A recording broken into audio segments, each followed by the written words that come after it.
આવતીકાલે ચોટીલામાં કિસાન મહાપંચાયત સંમેલન યોજાશે। આપના રાષ્ટ્રીય નેતા અરવિંદ કેજરીવાલ ઉપસ્થિત રહેશે।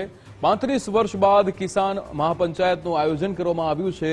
1987 પછી ફરી એકવાર ખેડૂતો મેદાને ઉતર્યા છે। સરકારે કપાસની આયાત પર વેરો ખતમ કરી અન્યાય કર્યો છે।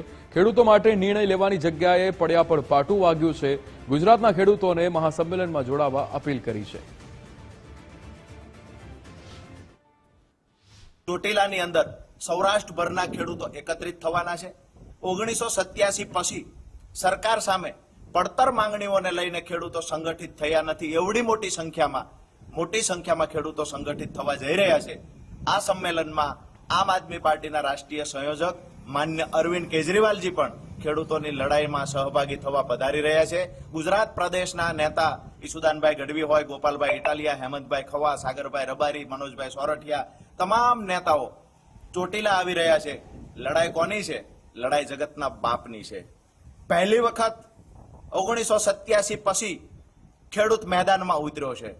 તમામ મિત્રોને એક વિનંતી કરીશ, છેલ્લા 8 વર્ષથી જ્યારે પણ તમે અવાજ ઉઠાવ્યો છે, જ્યારે પણ મને હાકલ કરી છે, ત્યારે હું તમારી વચ્ચે આવીને ઉભો રહ્યો છું। આજે હું રાજુ કરપડા તમામ ખેડૂતોને હાકલ